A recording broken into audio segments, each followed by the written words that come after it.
हृदय से स्वागत है।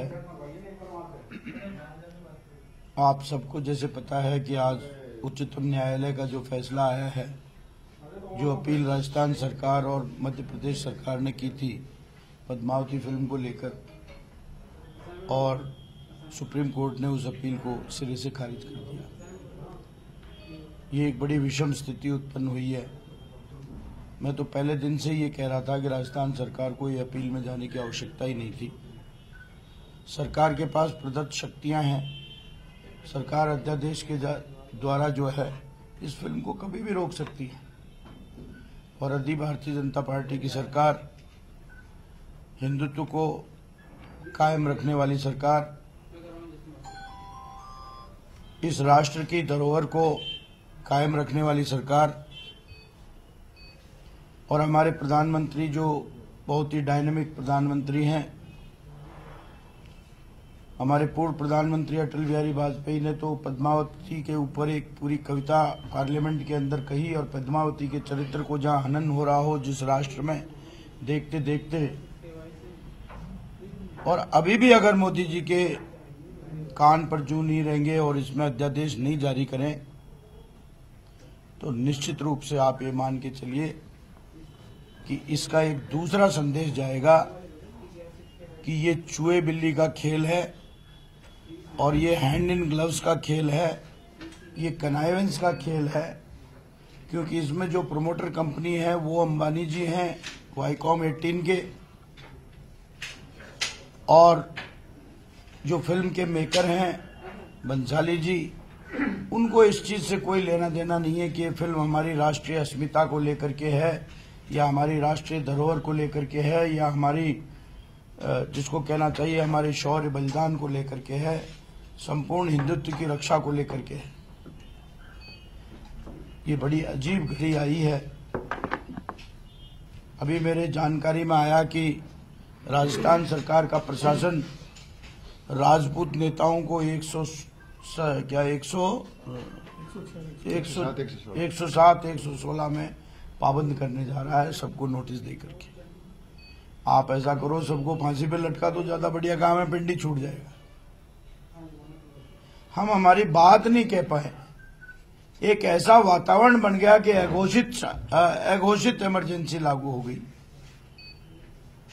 हमारी सरकार अगर प्रसंज्ञान लेकर के और आज की वस्तु स्थिति को जान करके, और अगर अध्यादेश नहीं लाती है इस 24 घंटे के अंदर अंदर इसके खिलाफ, तो स्थितियां खराब होंगी।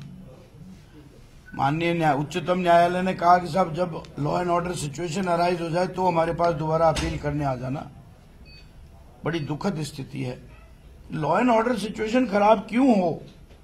हम लोग सब पढ़े लिखे लोग हैं, हम कोई गलत चीज का विरोध नहीं कर रहे हैं।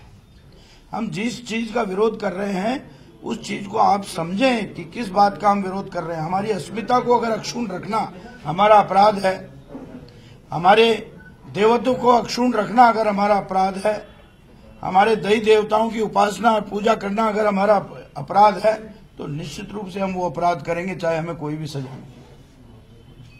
इसलिए मैं आपके माध्यम से माननीय प्रधानमंत्री जी, माननीय मुख्यमंत्री जी, आप सबसे निवेदन करना चाहता हूं कि आप अपनी शक्तियों का प्रयोग करते हुए अध्यादेश लावें, और इस पूरे ज्वलंत पूरे समाज को, खाली राजपूत समाज की बात नहीं है, समस्त हिंदुत्व की बात है।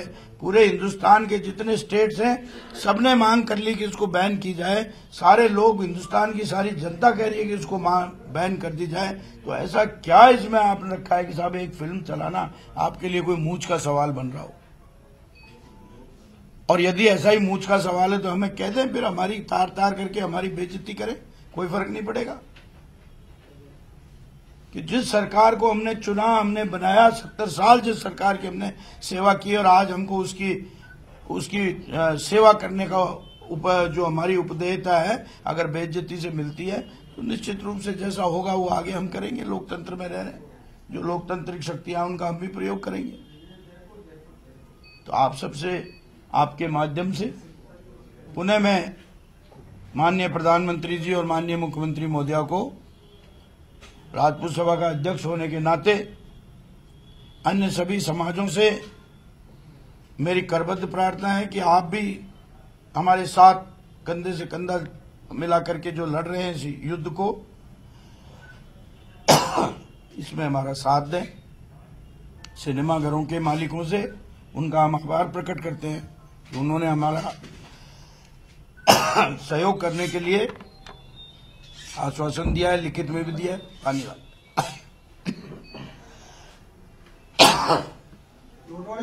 सुप्रीम कोर्ट ने साहब ये कहा था, बोला जब पूरा डिस्क्लेमर दिया हुआ है पूरी चीज का, तो फिल्म से पहले जब पूरी चीज बताएंगे, डिस्क्लेमर लिखेंगे, बोला कि भाई ये जो चीज है वो कल्पना की, ऐसा कुछ नहीं है।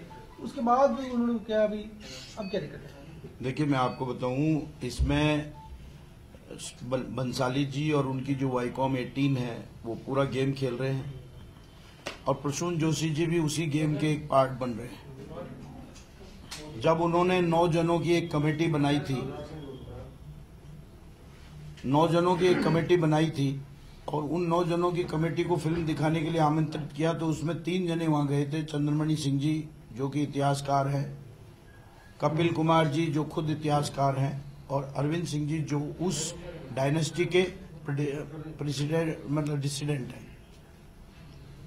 उन तीनों ने इसको जो है नकार दिया, इस फिल्म को, कि साहब ये बिल्कुल दिखाने योग्य नहीं। फिर आपने क्यों बुलाया, क्यों उनसे पूछा? परसों मेरे पास यहाँ फिर पत्र आया था कि साहब आप आकर के वो फिल्म देख लीजिए। मैंने उनको यही पत्र लिखा कि हम आकर के फिल्म देखने के लिए तैयार हैं, लेकिन क्या यदि हमारी कमेटी उसमें कोई चेंजेस सजेस्ट करती है देखने के बाद, तो आप क्या चेंज करने के लिए तैयार हैं? आप इस बात का हमें उत्तर दे दें, हम आपको आने के लिए बता देंगे कि हम आ पाएंगे कि नहीं आ पाएंगे। उसका कोई उत्तर आया नहीं। तो यही मैं आपको बता रहा हूँ, ये सारा चूहे बिल्ली का खेल है। वो अपनी बात को किसी भी तरह से उन्होंने पूरी ये मानते हैं कि पूरी सरकार मेरी जेब में है, सारा कानून व्यवस्था मेरी जेब में है। इस चीज को प्रसून जोशी जी मान के चले हैं, और वो ये चाहते हैं कि इस पूरे देश को मैं चलाऊंगा। ऐसा होगा नहीं। सर, सवाल ये था कि जब सुप्रीम कोर्ट ने ये कहा ना भी डिस्क्लेमर जब दिया हुआ है तो विरोध क्यों? पूरी चीज वो स्पष्ट कर रहे हैं कि भी ये चीज ऐसी है, जब वो पूरा डिस्क्लेमर दे रहे हैं फिल्म से पहले, तो विरोध क्यों? ऐसा कहा था। नहीं, विरोध तो देखिए हम इसलिए कर रहे हैं कि जिन्होंने फिल्म देखी उन्होंने खुद ने ये कह दिया कि देखने लायक नहीं है। जिनको आपने बुलाया एज ए स्क्रीनिंग मेंबर्स, कि जो आपकी ऑथेंटिसिटी, हम तो पहले दिन से कह रहे थे कि आप फिल्म सही नहीं बना रहे, और जब ये बात आगे बढ़ी कि फिल्म सही नहीं बन रही, वो कह रहे थे सही बन रही है। जब जो फिल्म के सीबीएनएफसी के जो चेयरपर्सन है, उन्होंने एक कमेटी बना करके और उसको स्क्रूटनी करने के लिए बुलाया, उनकी बात आप नहीं मान रहे। उन्होंने कह दिया कि फिल्म रद्दी है, इसको नहीं दिखाई जाए, इससे अराजकता फैलेगी। तो क्या आपको सामाजिक समरसता तोड़ने का अधिकार है क्या?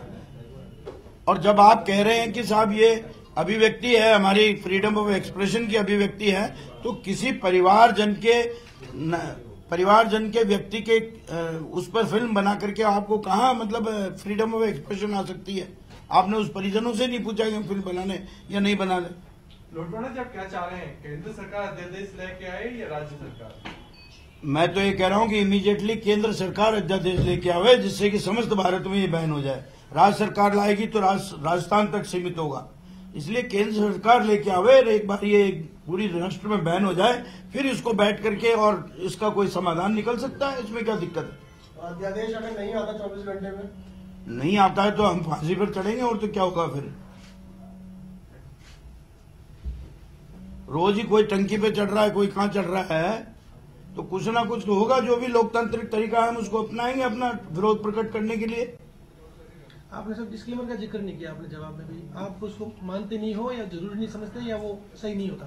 क्या जी? जो इस डिस्क्लेमर, जो सामने सूचना होती है फिल्म से पहले कि इसके पात्र कहानी, ये जो चीजें हैं, ऐसा देखिए, मैं ये कह रहा हूं कि डिस्क्लेमर इटसेल्फ इज फॉल्टी। वो डिस्क्लेमर ही गलत है। आप कैसे किसी काल्पनिक पात्र का नाम लिख सकते हो? जिसका नाम मान सिंह है तो मान सिंह ही लिखोगे ना, पद्मनी है तो पद्मनी लिखोगे। वो कैसे डिस्क्लेमर हो सकता है?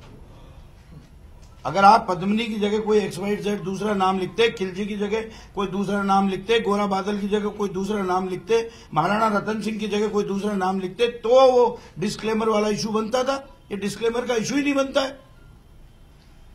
और पद्मनी और पद्मावत, इसमें क्या अंतर रह गया? पद्मावती एंड पद्मावत, आपने सिर्फ एक आई हटा दिया, सारा सिचुएशन उसी के ऊपर है, सारी फिल्म उसके ऊपर है। तो समवेयर हो सकता है कि हमारे लॉयर्स उस बात को सुप्रीम कोर्ट के संज्ञान में नहीं ला पाए प्रॉपरली, वो भी एक फॉल्ट हो सकती है। तो इसलिए अभी जो वर्तमान सिचुएशन है, इसमें आपके माध्यम से पुनः मैं प्रधानमंत्री जी से ये अपील करना चाहूंगा कि राष्ट्र में इस वक्त इस फिल्म को लेकर के जो बबेला मचा हुआ है, इसको रोकने का एकमात्र साधन ये है कि आप इसमें अध्यादेश लावें और इसको रोक लें। आप अपनी कमेटी कॉन्स्टिट्यूट करें और उनको बुला करके और आप इस फिल्म को देख करके और इसका समाधान निकालें।